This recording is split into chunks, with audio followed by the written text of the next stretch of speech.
अम्बुजो मधुपूदो यन्मानसं लीयते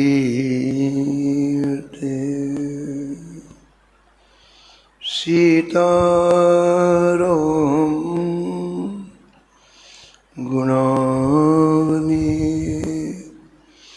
निशिदेवा यज्जीव्या पीते सीताराम विचित्ररूपमनिशम् यश्चक्षुषो भूषणम् सीताराम सुनाम धाम निरतम तम सद्गुरुं संभजे नीलाम्बुज श्यामलकोमलां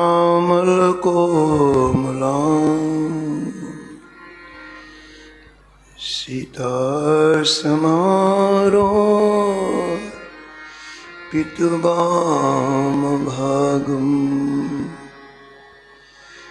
पाणो महा सायकचारुचापम् नमामि रामं रघुवंशनाथम्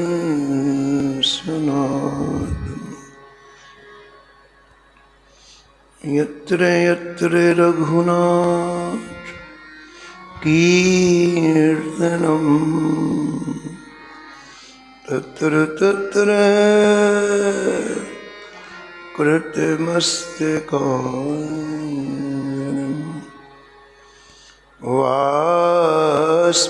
बाष्पवारि परिपूर्णलोचनं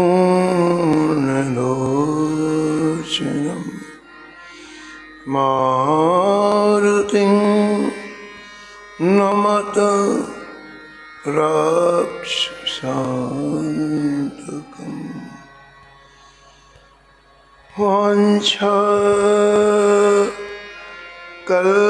वाञ्छाकल्पतरुभ्यश्च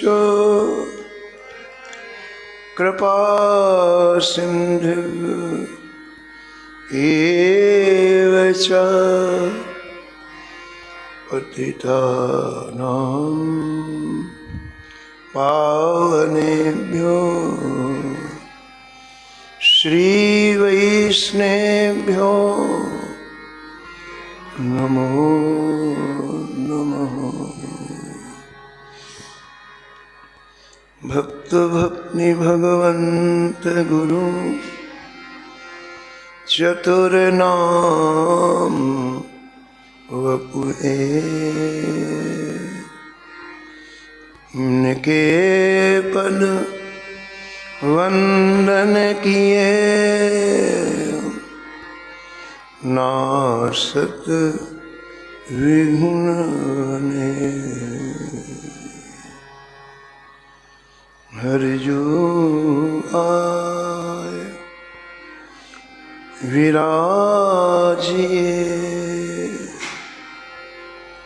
कथा सुनो इतिहास तुम श्रोता या मालके तुम पद रज मम तुम पीछे जो और हैं श्रोता हैं रस खां इनके सकल मनोरथम् पूर्वहु श्री भगवान।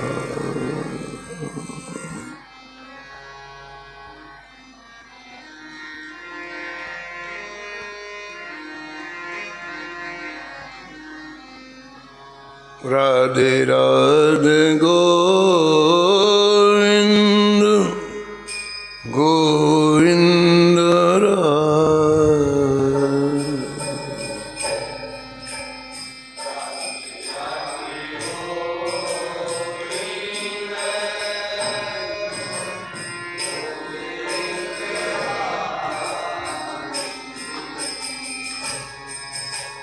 राधे राधे गोविंद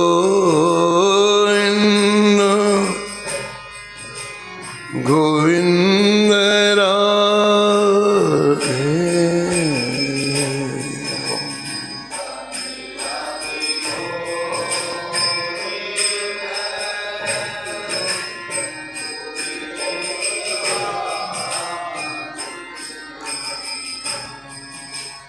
गोविंद राधे बोलो गोपाल राधे।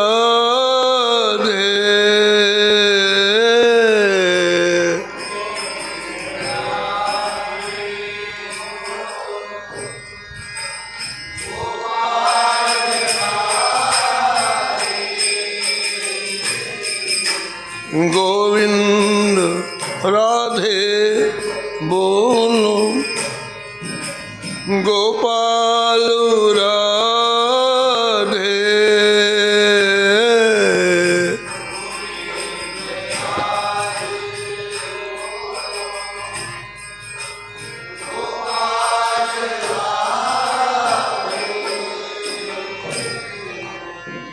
धीरन गोविंद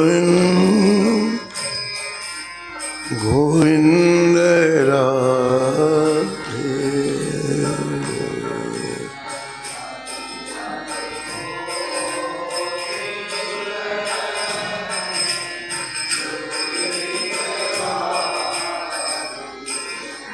हाँ राधे राधे गोविंद गोविंद राधे।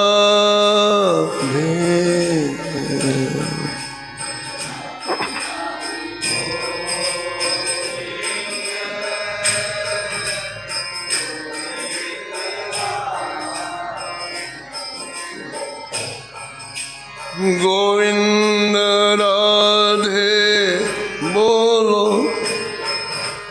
गोपाल राधे।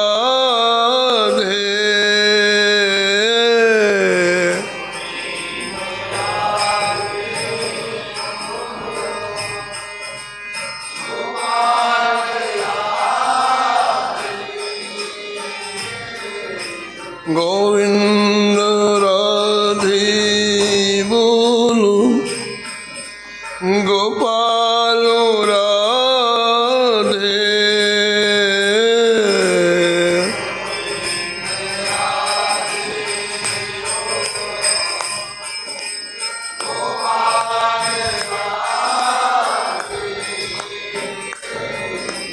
राधे राधे गोविंद गोविंद राधे।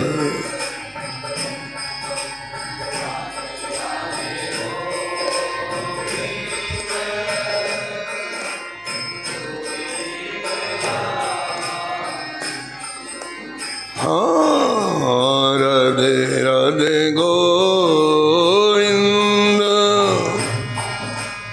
गोविंद राधे।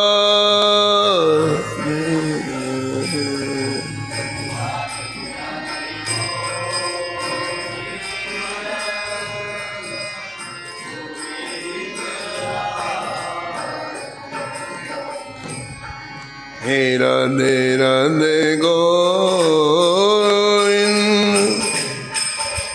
गोविंद राधे।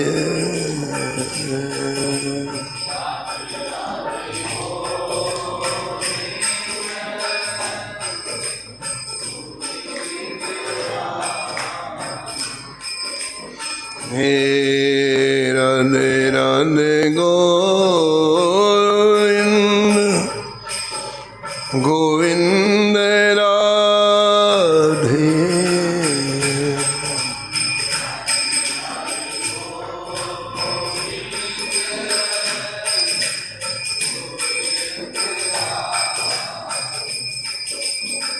श्री जानकी वल्लभ लाल की, श्री मंगल मूर्ति हनुमान जी महाराज की, सुपरिकर श्री भक्तमाल जी की, श्री स्वामी अग्रदास जी महाराज की, श्री नवाजी महाराज की, श्री प्रियादास जी महाराज की, सब संत भगवान की, श्री वृंदावन धाम की, श्री बांके बिहारी लाल की, श्री राधा वल्लभ लाल की, श्री गिरिराज जी महाराज की, श्री यमुने महारानी की, श्री राम नाम महाराज की, श्री महाराज जी के।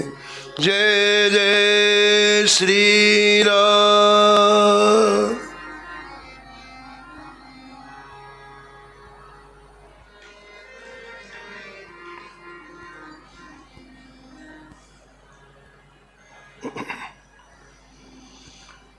आसे अगाध दूँ भक्त को, आसे अगाध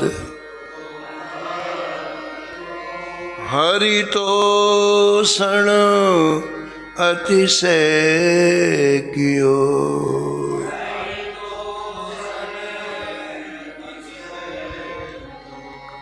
रंगनाथ को सदन करन बहु बुद्धि विचारी,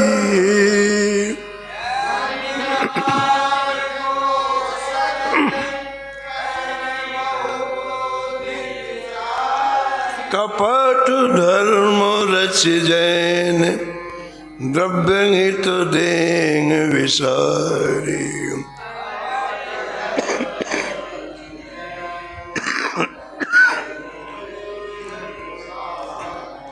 हंस पकड़ने काज बधिक बानो धर आए,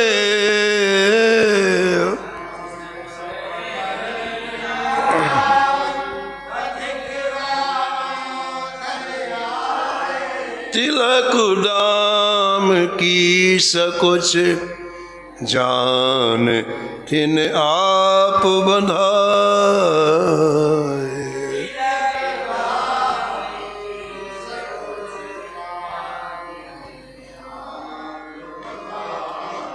सुत बध हरिजन देख के,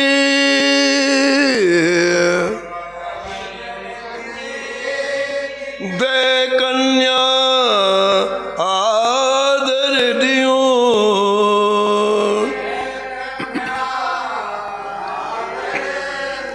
आसे अगाध दूँ भक्त को,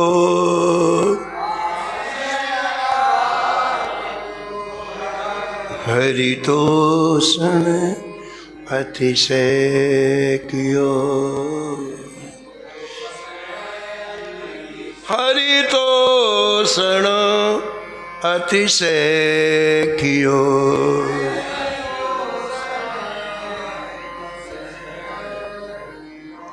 प्रातः स्मरणीय परम वंदनीय श्री नौभा गोस्वामी जी शब्द में एक साथ 3 महाभागवतों का स्मरण किया है। श्री मामू भांजे जी, श्री हंस भक्त जी और श्री सदावर्ती जी।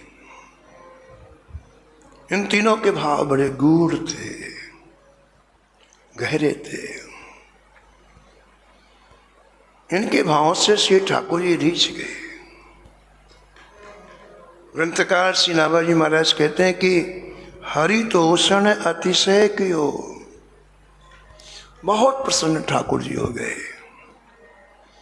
इनके भावों को संसार नहीं जान पाया। इसलिए ठाकुर जी ने इनके उन भावों का रसास्वादन किया, आस्वादन किया। गहराई के इन भावों का आस्वादन या तो भक्त करता है या ठाकुर जी करते हैं। जिय की बात जिय ही में रही रे, जिय की बात। प्रेमी अपने हृदय की उन भावों के व्यक्ति अपने हृदय में संजो के रखता है, और जब भी उनको परोसता है तो ठाकुर जी के सामने परोसता है। जिय की बात जिय ही में रही री,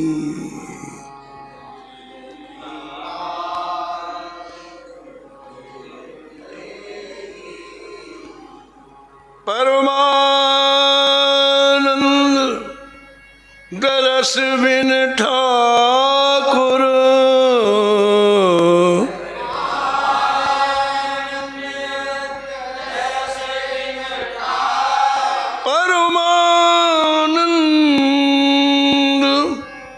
गरस बिन ठाकुर,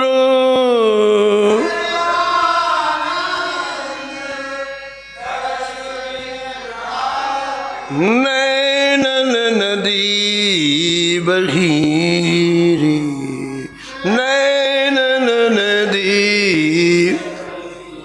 जिय की बात जिय ही में रही रे।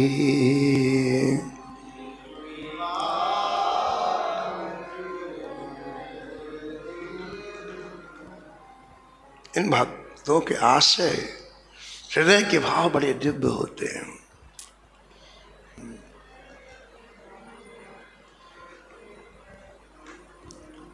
मामू भांजे का हृदय का भाव क्या था?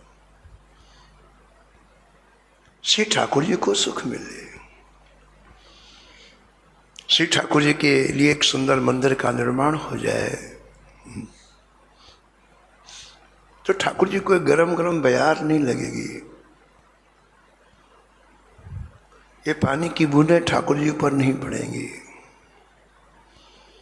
और ठंडी में ठाकुर जी को शीत नहीं लगेगा।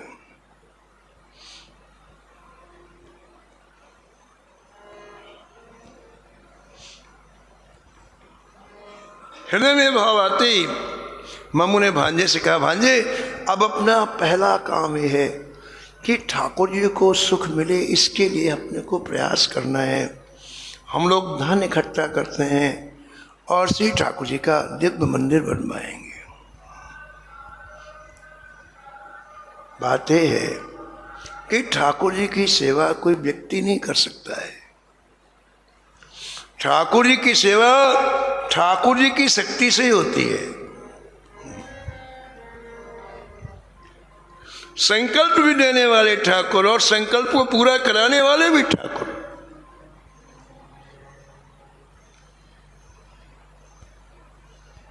कल आपने श्रवण किया कि दोनों भाई घर घर जाके निवेदन करने लग गए कि श्री ठाकुर जी को पधराना है, कुछ धन की आवश्यकता है।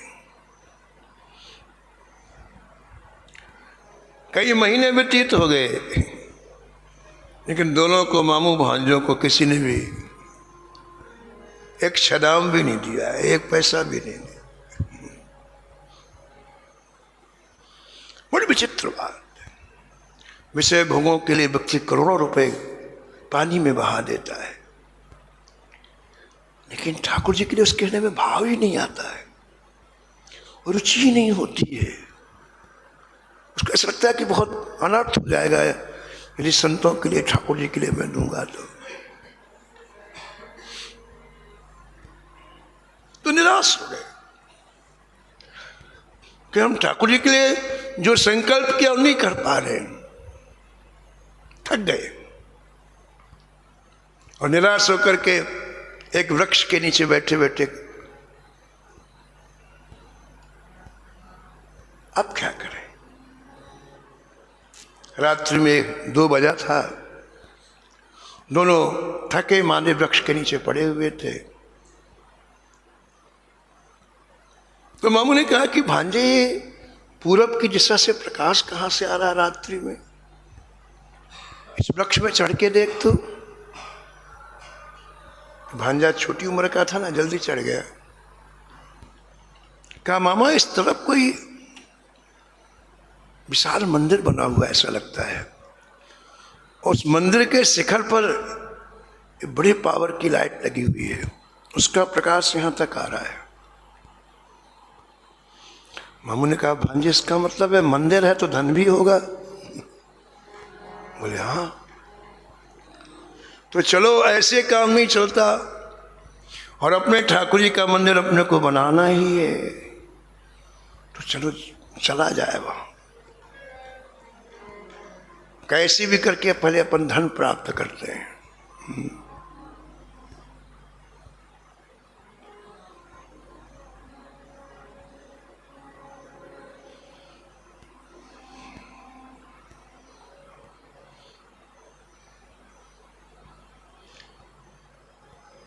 जंगल से चल करके पहुंच गए। सुबह 4 बज गई। मंदिर के गेट में द्वारपाल था। पूछा, भैया ये किनका मंदिर है? बोले जैनियों का मंदिर है। यहाँ कौन से भगवान हैं? बोले यहाँ उनके तीर्थंकर पारस नाथ जी विराजमान।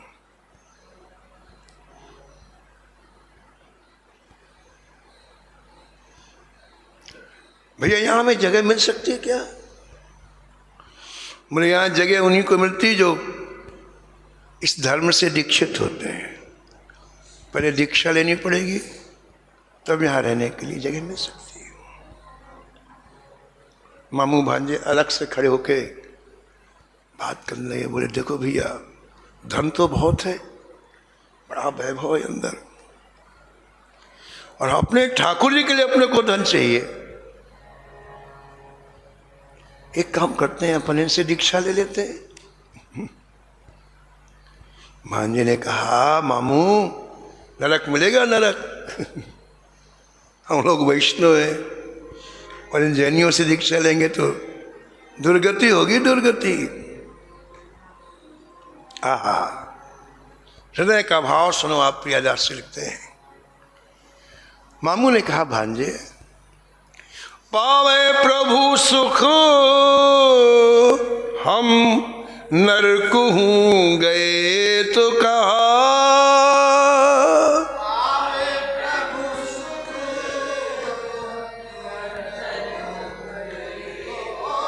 पावे प्रभु सुख हम नरकहूँ गए तो कहा।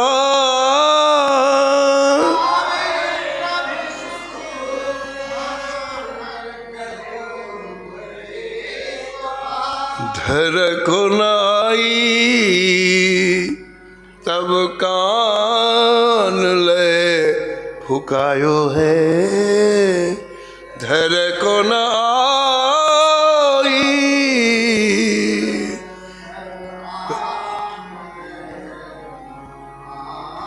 तब कान ले फुकायो है। कान ले फुकायो है। ये अति भक्ति का लक्षण है। अपने कोई परवाह नहीं, कहीं भी जाए हमारे ठाकुर जी खुश रहे, प्रसन्न रहे। नरक क्यों जाएंगे? चले जाएंगे। हमने धर्म परिवर्तन कर लिया तो नरक जाएंगे, हमारे ठाकुर जी का मंदिर तो बन जाएगा। ये स्ट्रीम अति है। सब व्यक्ति अपना सुख चाहते हैं, अपना कल्याण चाहते हैं, बल्कि हम लोग तो ठाकुर से सिर इसीलिए झुकाते हैं कि महाराज ऐसा हो जाए, ऐसा हो जाए, ऐसा हो जाए। सिर झुकाने के पहले 1000 बात में पहले ठाकुर से कह देते हैं, ऐसा भी कर लेना, ऐसा भी कर लेना, ऐसा भी कर लेना, ऐसा भी। हमारे वृंदावन में श्री कोकिल साईं जी का मंदिर है। कोकिल सेन जी ने जहाँ उपासना की, आराधना की, तो उनकी गोद में सीताराम भी विराजे हुए, बड़े प्यारे सीताराम। तो वहाँ दर्शन करने जाओ ना तो वहाँ श्री कोकिल सेन जी की ऐसी भावना थी, भाई कोई प्रणाम ना करे हमारे ठाकुर जी, आप आओ और दोनों हाथ उठा के आशीर्वाद दो हमारे ठाकुर, सुखी रहो आप। वहाँ कोई प्रणाम नहीं करता है, जाएंगे और सुखी रहो सुखी रहो सुखी रहो। क्यों प्रणाम करते हम, कामना ये हो जाए ये हो जाए ये हो जाए ये हो जाए। कई बार हम मुख से नहीं कहते, मन में रहता है। कब तक मांगेंगे ठाकुर जी से बाबा, और जो मांगोगे यहीं रह जाना। बताओ आप, कभी ठाकुर जी के लिए भी तो जियो। हिनार, हम जितने पात्र नहीं थे उतना दिया है आपने, हम जितने पात्र थे उतना दिया आपने, अब कुछ नहीं चाहिए। हे माधव, हे गोविंद, आप प्रसन्न रहें, बस यही चाहिए। तो ये अति भक्ति है कि हमारा कुछ भी हो जाए, चाहे हम हमेशा नरक में पड़े रहे। आप रतिवंत है, राजा रतिवंत देव जी के चरित्र में आया है, रंती देव जी के चरित्र में आया है कि वो 48 दिन से भूखे जंगल में, प्रभु से कोई याचना नहीं कर रहे, भजन 24 घंटे कर रहे हैं, 48 दिन से कुछ खाया नहीं बैठे। वो उनकी रानी, उनका बेटा, बेटे की बहू, चारों लोग बैठे एक एक वृक्ष के नीचे, जल भी नहीं मिल रहा है, लेकिन कोई याचना नहीं ठाकुर जी से, और भजन कर रहे। 48 दिन के बाद आकाश से एक थाल आया। देखो एक भक्त का जीवन, संत का जीवन देखो कितना निराभिमानता से पूर्ण रहता है, अहंकार की गंध नहीं होती उसमें। थाल प्रकट हुआ तो रंती देव जी ने हाथ जोड़ा और विचार किया कि ये थाल ठाकुर जी ने भेजा है, और ठाकुर जी की चीज का कभी अनादर नहीं होना चाहिए। कभी कभी व्यक्ति त्याग का अभिनय इतना ज्यादा कर देता है, अपराध कर बैठता है। शुरू की बात, हम जब बिहार जी में कथा प्रारंभ की शुरू में, तो बहुत से संत सुनने के लिए आते हैं। एक बड़े अच्छे संत थे, बड़े अपरग्रही महाराज। वो सबसे पहले आते कथा में और वहाँ की दरियाँ बिछाते। उस जमाने में लाइट बहुत जाती थी, आज से 20 वर्ष पहले की बात, बहुत लाइट। तो एक कुर्ता पहनते थे, एक जेब में माचिस, एक में मोमबत्ती लेके आते थे। जब कथा हो जाए तो सबसे बाद में जाते, दरियां उठा के रखते। तो जब पहले दिन कथा हुई तो कथा के बाद कुछ लोगों ने वहाँ कथा में भेंट चढ़ाई। किसी ने 1 रुपये का सिक्के चढ़ाया, किसी ने 2 रुपये का सिक्का, ऐसा चढ़ाया। तो अपने को संकोच हुआ बहुत, तो चुपचाप उठ के चले आए। बिहार जी की आरती के बाद हम लोग आते थे, वो बाबा ने उन सिक्कों को इकट्ठा किया और लेकर के बिहारी जी में जहाँ खड़ा था वहाँ आए। कहा, बाबा हमारी एक प्रार्थना सुनो, आप इसका अपमान नहीं किया करो, ये कोई व्यक्ति नहीं दे रहा, ये बिहारी जी दे रहे हैं तुम्हें, इसका उपयोग करो, संत सेवा में लगा दो, गौ सेवा में, लेकिन इसका अपमान मत करो। और सुनो, कल से एक थैली लेके आया करो, जो बिहारी जी दे सब लेके जाया करो। तो कभी कभी त्याग का इतना अहंकार हो जाता है कि अपराध कर बैठता है व्यक्ति। हमारे वैष्णव का जीवन है नहीं, वैष्णव किसी से याचना नहीं करता, और प्रभु कृपा से जो मिल जाए उसको दूर दूर नहीं करता, उसका उपयोग करता है। हमारे लिए याचना को तो बड़ी निंदा की गई है, याचना नहीं करता। तो ये ठाल आया रंती देव जी के सामने, तो उन्होंने उस उठ करके सम्मान किया, और ठाकुर जी ने भेजा है तो उसके 4 प्राणी थे, 4 भाग किए। जो सामग्री थाल में थी, जल भी आया था। इतने में एक ब्राह्मण आ गया, दुबला पतला, हड्डियां शरीर में। महाराज मैं बड़ा भूखा हूं, 7 दिन से मैंने कुछ नहीं खाया, मेरे ऊपर कृपा करो, मुझे कुछ दे दो। हम लोग होते तो क्या कहते, 7 दिन की बात, 18 दिन से हमने कुछ नहीं खाया, चला गया। लेकिन तो रंती देव थे ना, विराजो विराजो विराजो विराजो, ब्राह्मण होता है विराजो। उनको भोजन तृप्ति पूर्वक कराया, मेरे आधा थाल पूरा हो गया। वो चले गए पाके, अब जो शेष बचा था उसके 4 भाग किए। इतने में एक चांडाल आया, काला शरीर बिल्कुल। महाराज बहुत भूखा हूं, बहुत भूखा हूं, बहुत। बैठो। जो आधा शेष बचा था वो पूरा खाया, हो गया। अब एक इतने बड़े पात्र में जल आया था, जल भी नहीं पिया था ताले दिन से। रंती देव ने विचार किया कि 4 भाग जल के कर लेते हैं, जल पी लेते हैं। इतने में एक कुत्ता आया, भू भू भू भू, मुंह फाड़ के खड़ा हो गया। वो चंडाल वहां से कहा, महाराज मेरा कुत्ता है, कई जनों का प्यासा है, इसको पानी पिला दो।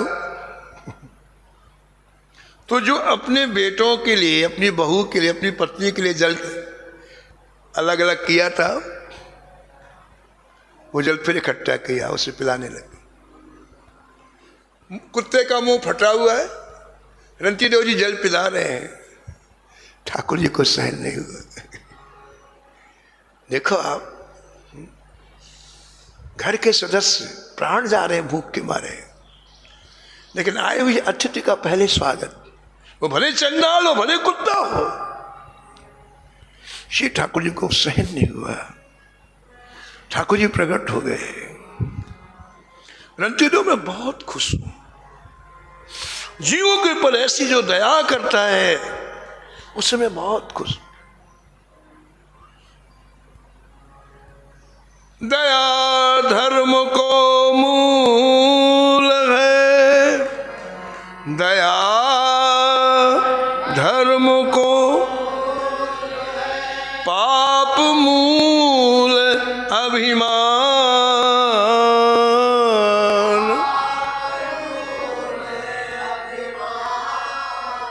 तुलसी दया न छाड़िए,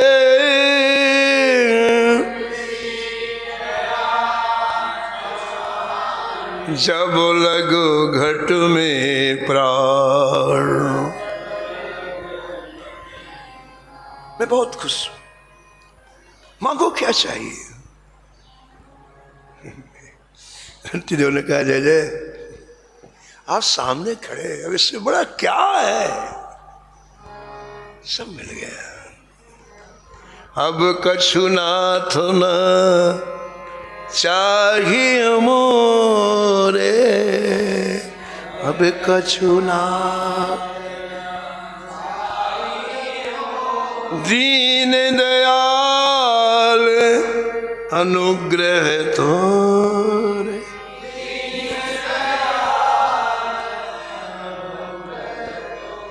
एक ध्यान देने की बात, कभी आपके मन में ऐसी भावना हो कि अब कुछ नहीं चाहिए, तो उस समय ठाकुर जी को निहार लेना, जय जय ये आपकी कृपा है।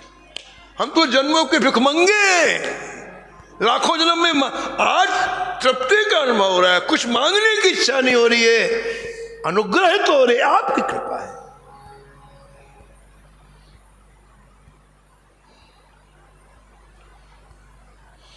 भगवान ने कहा नहीं, मांगो, हमारी बड़ी इच्छा है देने की, मांगो मांगो मांगो मांगो।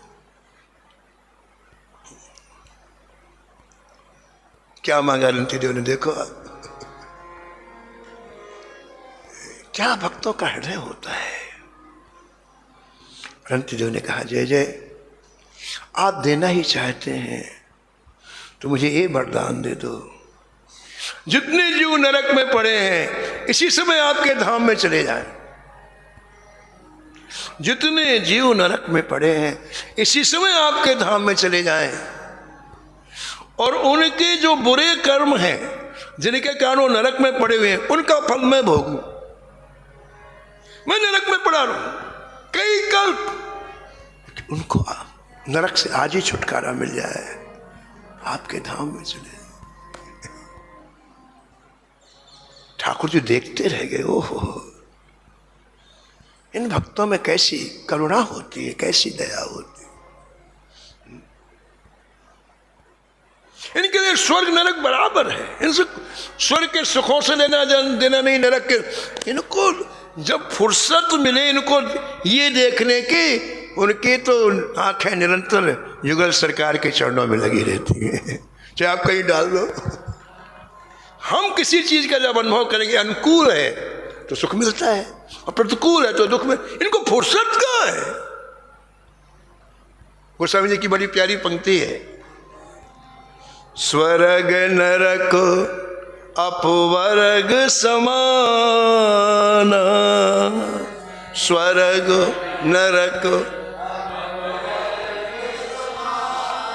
जहां तहां देख धरे धनुबाना।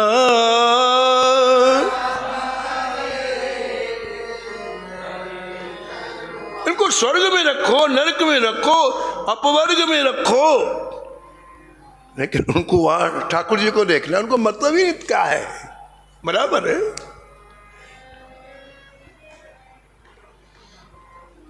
तो यहां मामू भांजे कह रहे हैं, मामू भांजे से कह रहे हैं, भांजे हमारे ठाकुर जी को सुख मिले, नरक में पड़े रहेंगे, धर्म परिवर्तन से न पड़े रहेंगे, हमारे ठाकुर जी सुखी होंगे। ये अति भक्ति है, अति भक्ति है, अपनी कोई चिंता नहीं। और ध्यान देना, इन्हीं भावों से गोविंद रिश्ता है। ये किसी की नकल से ठाकुर जी नहीं रिश्ता है कि वो जा रहा है वहां तो हम भी चले गए, वो ऐसा कर रहा था, ये सब ठाकुर को पसंद नहीं है। कोई ऐसी चीज हो जिससे ठाकुर जी का चित्त खिंच जाए आपकी तरफ। गीता भवन गोरखपुर के संस्थापक श्री जयदयाल जी एक बात कहते थे, भजन ऐसा करो कि ठाकुर जी के ऊपर असर पड़े, यानी वो देखे। भजन ऐसा करो कि ठाकुर जी के ऊपर असर पड़े। असर का मतलब कि बलवश्चित आपकी तरफ खिंच जाए ठाकुर जी का। बस निश्चय कर लिया भांजे, बस हम लोग दीक्षा ले लेते। जैनियों के जो बड़े आचार्य थे उनसे मामू भांजे ने दीक्षा ले ली। अब आगे की बात सुनो आप। महाराज दीक्षा लेने के बाद सेवा करना प्रारंभ कर दिया। उस मंदिर की सेवा करना दोनों भाइयों ने प्रारंभ कर दिया, मामू भांजे ने कर दिया प्रारंभ। और ऐसी सेवा की, दिन रात एक कर दिया महाराज। वहां 100-200 सेवक थे सेवा करने वाले। सबसे कहा तुम आराम करो। 100-200 लोगों की सेवा अकेले करने लग गए। वो तो बड़े खुश हुए, जिसकी रात में ड्यूटी थी बुहारी लगाने की, किसी की रसोई साफ करने के, किसी की पत्थर फेंकने के, किसी की जाला, सबको कहा तुम आराम करो। सब बड़ा स्टाफ खुश हो गया भैया। और ये दोनों के दोनों रात्रि में 1 घंटे विश्राम करें, 23 घंटे सेवा, हमारा दिन रात। महाराज 1 महीने में चर्चा होने लग गई इनकी, अरे भैया ये कौन है, फरिश्ता है कि क्या। एक तो पूरा स्टाफ खुश नहीं, और इतनी बढ़िया सेवा करते कि जितने वहां के आचार्य थे, अरे भैया क्या बात, मंदिर चमक गया, चारों तरफ सफाई हो गई, चारों तरफ महाराज हरियाली हो रही है, बगिया हो, कुछ ऐसा सुंदर सब सजा दिया इन्होंने कि महाराज सबका ध्यान आकर्षित हो गया है। प्रियदास जी लिखते हैं, ऐसी करी सेवा, हाँ ऐसी करी सेवा जासो हरि मति केवरा, ऐसी करी हरि मति केवरा, सेवरा समाज सब नीके के रिझायो है, सेवरा समाज सब नीके के। सेवा में बड़ी सामर्थ्य है।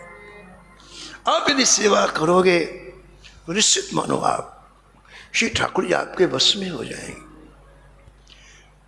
हमारे आचार्यों ने सेवा को प्रधानता दी। श्री स्वामी हरिदास जी महाराज जी, श्री हितहरवंश महाप्रभु जी, श्री हरिराम व्यास जी, वृंदावन के जितने सबने सेवा की। सेवा में अद्भुत सामर्थ्य। सेवा से संपूर्ण इंद्रियों को खुराक मिलती है, तृप्ति का अनुभव होता है, आंख को, कान को, नाक को, जीवा को। तो ऐसी सेवा करी महाराज, पूरा वो जो मंदिर था सब लोग इनके प्रति श्रद्धावान हो गए। तो जो जैनियों के आचार्य थे उन्होंने मीटिंग की और कहा भाई ऐसे लोग दोबारा मिलेंगे नहीं, एक काम करो, इन्हें आज बुला करके और इस मंदिर का अध्यक्ष पद दे दो। ऐसे लोग कहीं चले ना जाए, हाथ से निकल ना जाए, पूरे मंदिर की जिम्मेवारी इनको दे दो। सबने कहा बिल्कुल ठीक है, बिल्कुल ठीक है।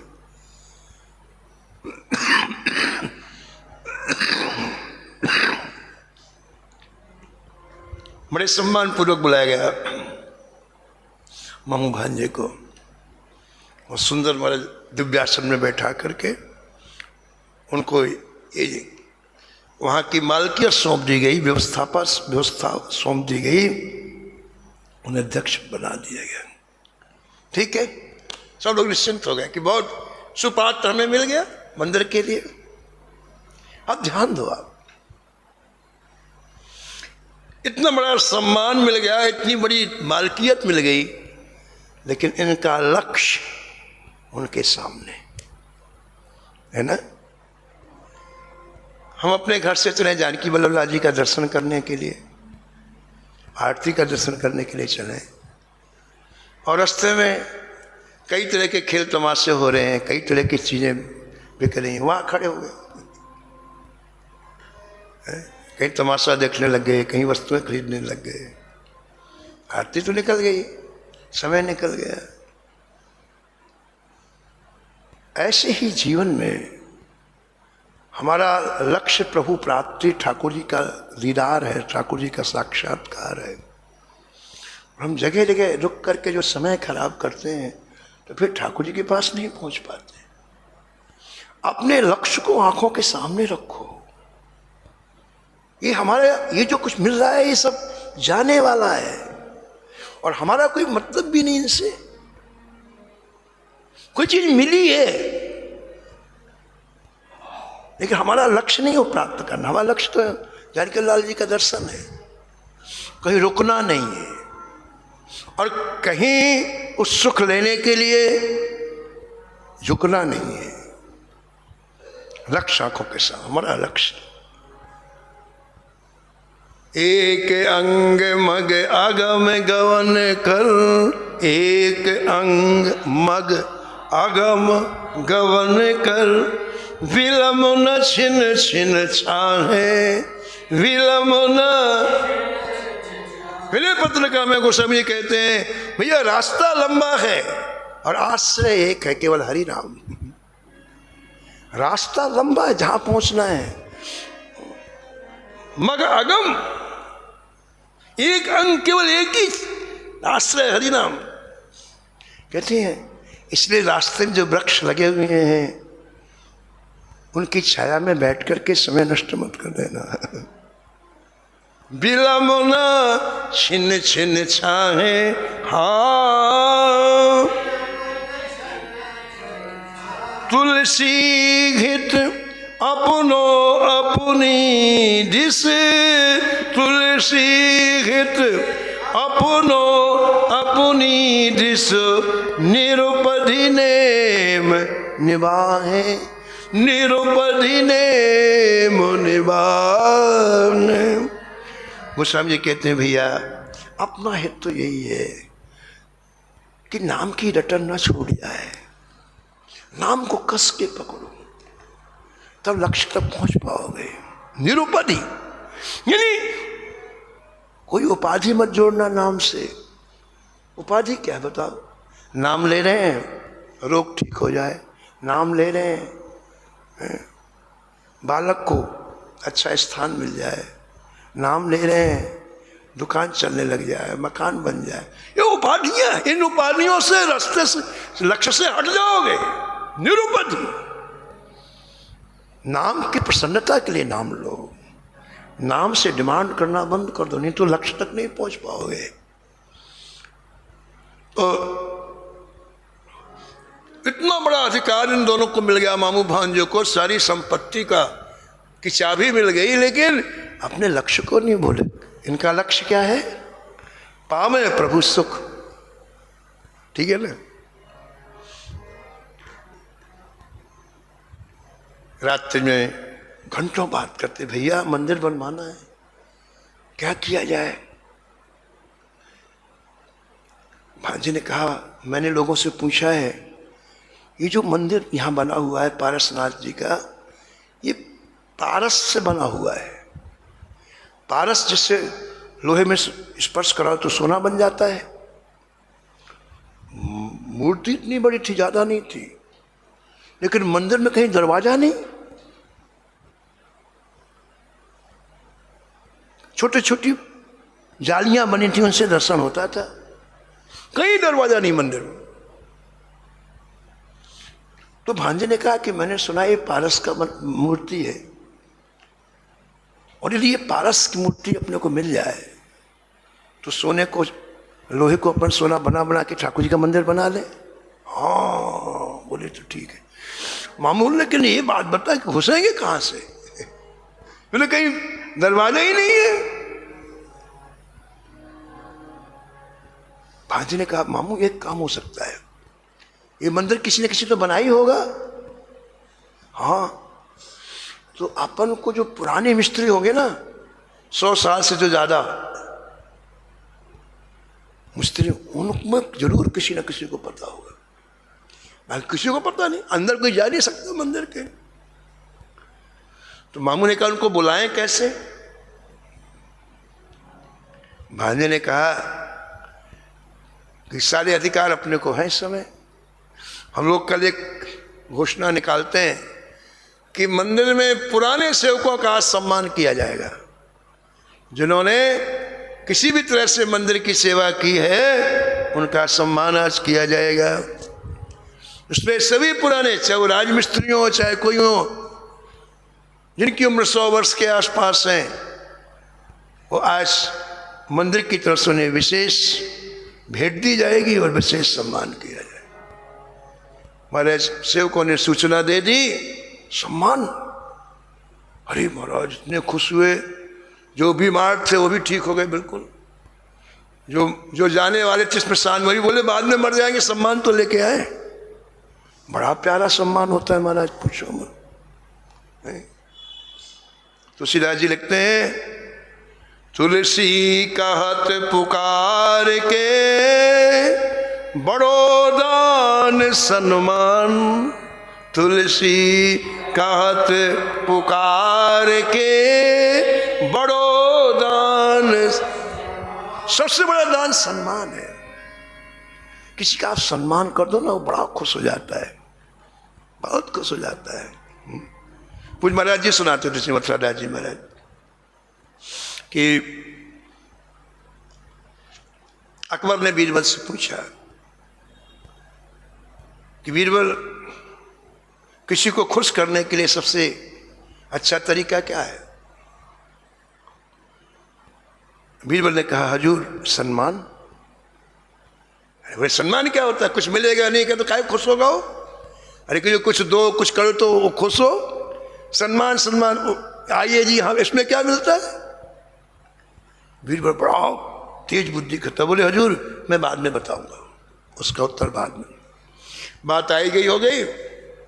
अकबर की बेटी आई, कहीं बाहर उसका विवाह हुआ था तो आई, माता पिता के पास आई। बीरबल को भैया कहते थे। भैया आपके यहाँ भोजन बहुत अच्छा बनता है हिंदुओं में, हमारे यहाँ तो ऐसे ही बनाते हैं कुछ ना कुछ। बीरबल ने कहा कि बहन चलो कल हमारे यहाँ के भोजन करो, निमंत्रण है। निमंत्रण तो बड़ी खुश हुई। उसे बीरबल क्या का भोजन बहुत अच्छा लगता था। बीरबल ने कई वस्तुएं बनवाई उसके लिए। भैया अकबर की बेटी है, महाराज रथ में बैठ करके आई, स्वागत पूर्वक विराजमान कराया, स्वयं परोस करके बीरबल जी ने। हाँ वो एक एक चीज खाती बड़ी, भैया आपके यहाँ ये बहुत अच्छी बनती है, बहुत अच्छी बनती है, बड़ी अच्छी बनती है।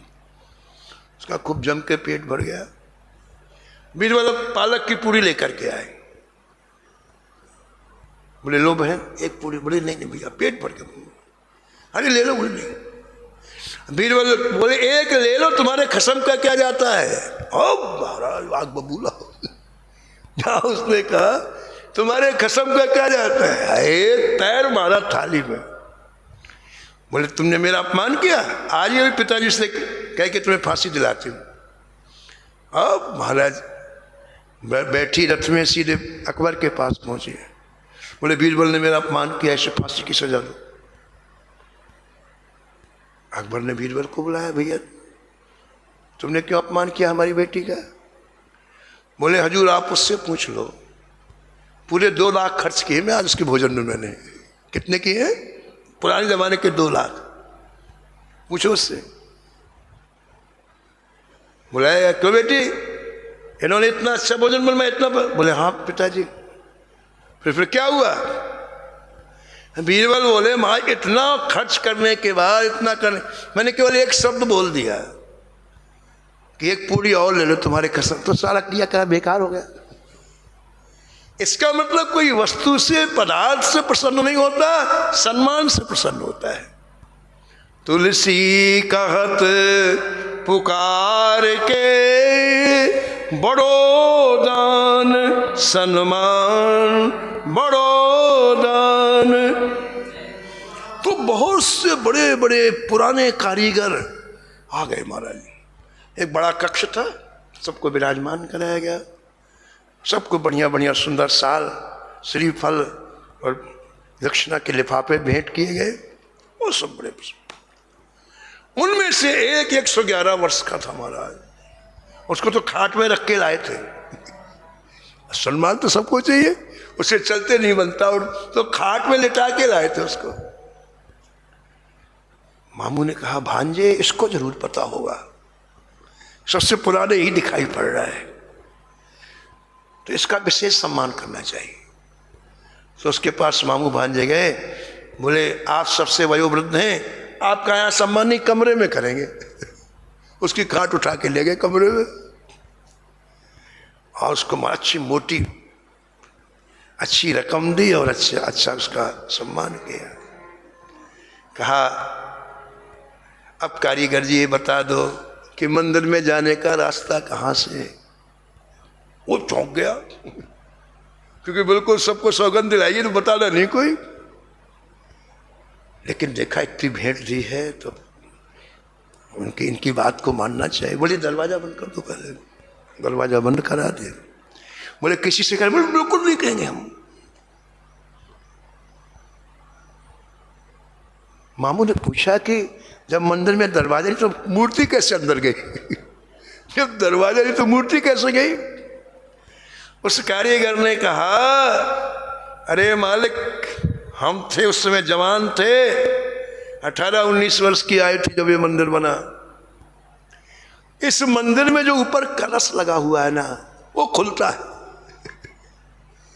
मंदिर में कलश देखते ना ऊपर, उसमें चूड़ियां बनी हुई, जैसे कोई बोल्ट होता ना, यूं करके कस दो यूं करके खोल दो, ऐसे वो कलश ऐसा कसा हुआ है।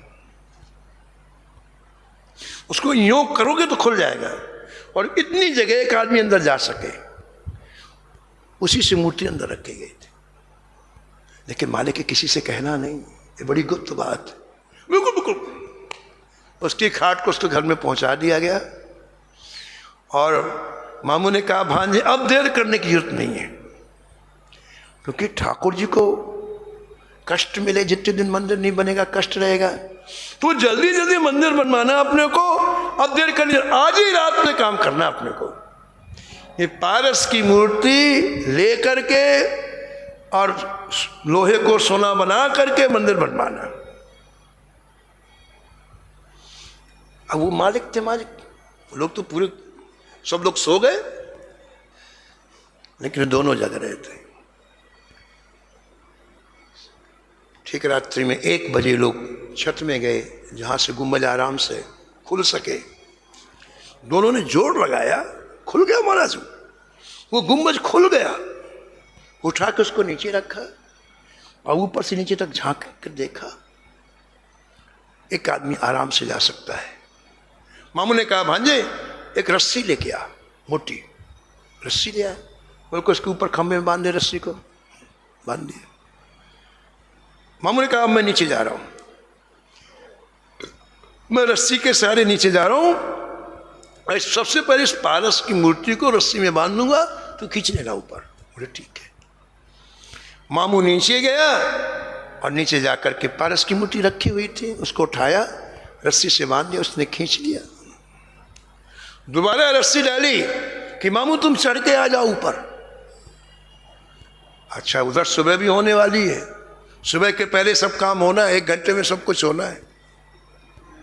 मामू ने जैसे रस्सी पकड़ी ऊपर आने के लिए, भांजा खींचता, रस्सी ऊपर आ जाती, तो उसको रस्सी भूल गई, उसको मंदिर भूल गया कि मैं कहाँ खड़ा हूं,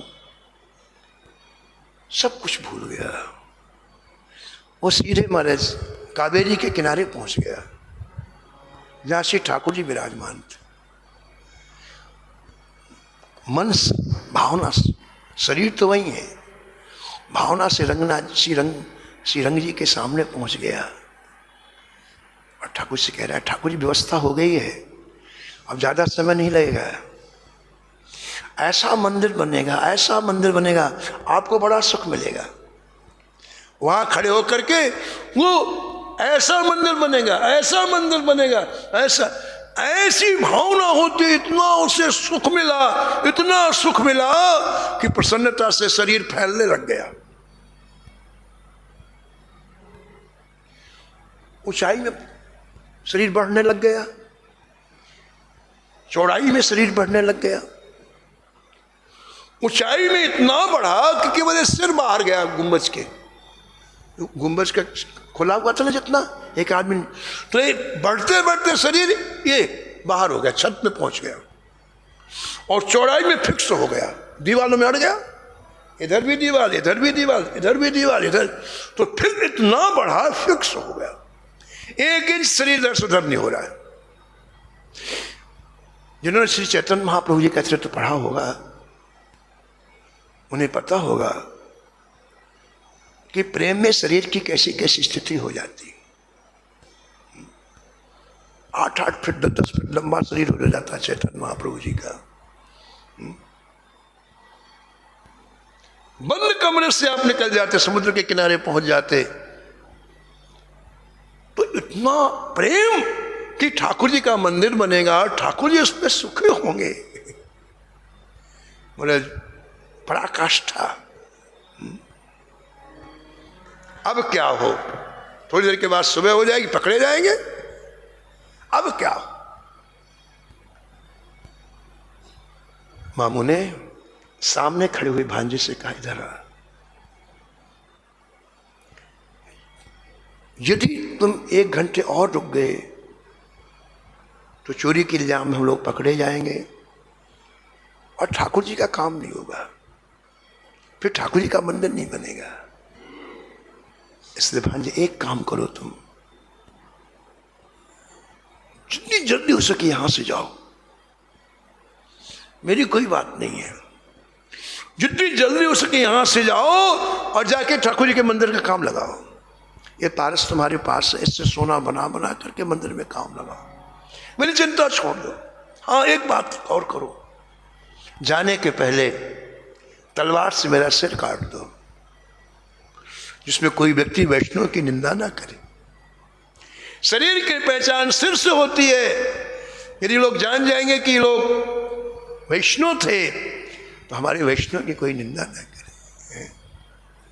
आज कितने लोग ऐसे हैं, उन्हें संतों की निंदा सुनी नहीं जाती है, और कोई संतों की निंदा करे तो उनके प्राण रो उठते हैं। हमारे संतों की कोई निंदा ना करे, हमारे वैष्णव की कोई निंदा ना करे। तलवार लाके काट लो, सिर को अपने साथ ले जाओ। शरीर से पहचान होती नहीं, सिर से पहचान होती है। जल्दी मेरा सिर काट के अपने साथ ले जाओ। अब देखो आप, जो मामा इतने दिन साथ में रहा, उसको अपने हाथ से तलवार से सिर काट दो। मामा ने गरज कर कहा, हमें ठाकुर जी के लिए सब कुछ करना है। जरौ सो संपत्ति सदन सुख। एक प्रेमी का जीवन देखो, उसे ठाकुर के प्रेम से मतलब है। कह दो उस संपत्ति में आग लग जाए जो ठाकुर जी के काम में ना आए, उस घर में आग लग जाए जो ठाकुर जी के काम में ना आए, उस सुख में आग लग जाए जो ठाकुर जी के काम में ना आए। जरौ सो संपत्ति सदन सुख, सुहृदय मातु पितु भाई। अरे उस संबंधी में आग लगा दो जो ठाकुर की तरफ न ले जाए, माता पिता में आग लगा दो जो ठाकुर की तरफ न ले जाए। इनका कोई महत्व तो नहीं है यदि ठाकुर जी सबको अलग करते हैं। जरौ सो संपत्ति सदन सुखो, सुहृदय मातु पितु भाई। सन्मुख होत जो राम पद, सन्मुख होत जो राम पद। करे न साहस उपाय, करे न साहस उपाय। मेरा सिर काट, जल्दी करो, इसका कोई मूल्य नहीं शरीर का। हमारे ठाकुर जी का काम होना चाहिए। रोता हुआ भांजा तलवार लाया और अपने हाथों से मामा का सिर काट करके थैली में रख करके रोता हुआ वहां से चला गया। नगर के बाहर चला गया। बार बार मामा की याद आती, रोने लगता है। फिर मामा ने कहा था मंदिर बनवाना, फिर चलने लगता है। ऐसा चलते चलते चलते उसी जगह आया जहां श्री रंगनाथ जी खुले में बैठे थे कावेरी के किनारे। दूर से उसने देखा हजारों आदमी काम कर रहे हैं। अरे हम लोगों को विलंब हो गया, ये सेवा ठाकुर जी ने दूसरे को दे दी। बड़ा दुख हुआ उसे। मामा की मृत्यु भी हो गई और ठाकुर जी की सेवा भी नहीं कर पाए। बैठ गया चुपचाप। मन में आया चलो यहां तक आया हूं तो जिस बड़भागी को सेवा मिली दर्शन तो करूं उनका। हिम्मत आई भांजे की, फिर चला। और जब उस स्थल पर आया जहां काम चल रहा था, जहां श्रीरंग जी विराजे थे, चारों तरफ काम चल रहा, तो क्या देखा? मामू मंदिर बनवा रहे, मामा मंदिर बनवा रहे। इधर ईंट रखो, इधर दीवार उठो, इधर सीमेंट करो, इधर छत डालो। भांजा दौड़ के, मामू तुम कैसे यहां? मामू ने कहा, भांजे जो ठाकुर के लिए शरीर देता हो कभी मरता नहीं है, अमर हो जाता। बड़े बड़े राजा आए, सम्राट आए, सब मर गए, कोई नहीं जानता, लेकिन मीरा अमर है, तुलसी अमर है, सूर अमर है। इन्हें कोई मार सकता है? ठाकुर जी ने मुझे दिव्य देह दी, बोले जाओ मंदिर बनाओ, अपनी इच्छा पूरी करो। मामू भांजे मिले, श्री ठाकुर जी के दिव्य मंदिर का निर्माण हुआ। और ठाकुर जी ने कहा कि वरदान मांगो।